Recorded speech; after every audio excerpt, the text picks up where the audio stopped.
Good afternoon, all. Take a moment to think about poor people. Do you feel sad? I do. We are rich enough to live in a safe shelter, but poor people don't even have that. So if I could change one thing about the world, I would change poverty. Here's a quote from Brandon Hatmaker. Sometimes I want to ask God why he allows poverty, famine, and injustice in the world when he can do something about it. But I'm afraid he might ask me the same question. So you see here, we also allow poverty sometimes. We really shouldn't do that. In this speech, I'm going to talk about ways to stop poverty and why there should be no poverty. Just take San Francisco for an example.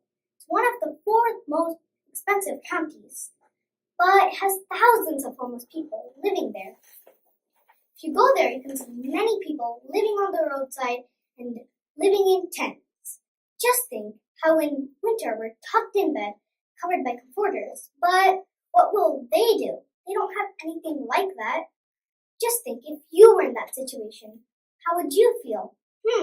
I don't like it one bit. Recently, I heard this old homeless woman's speech. She said when she sleeps, she breaks glass bottles, puts it around her, and sleeps inside that. That moment, I cried because they don't get enough protection and sleep.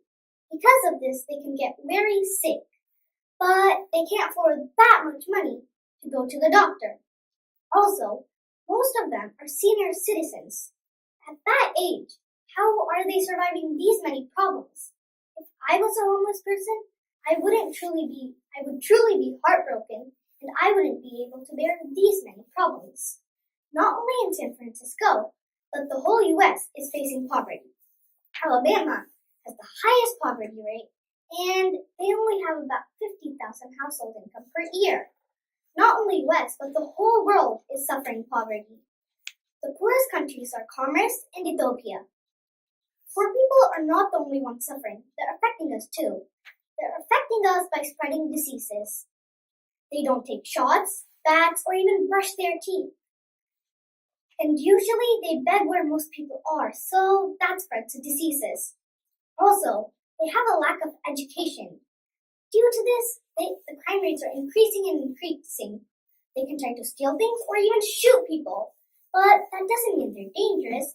They just don't know how to behave. We have many problems because of poverty. The government's taking their actions, like creating jobs and raising the minimum wage. But how can we help? If you're feeling regretful and you want to donate right now, you don't need to go anywhere. There are many homeless people here in San Ramon. Some of them live in the restrooms of parks. Think of them too. First, we have to analyze their situation.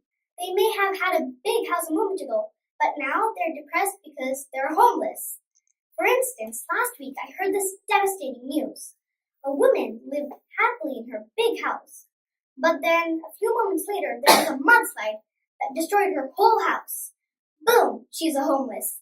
Some more reasons can be divorce or losing jobs.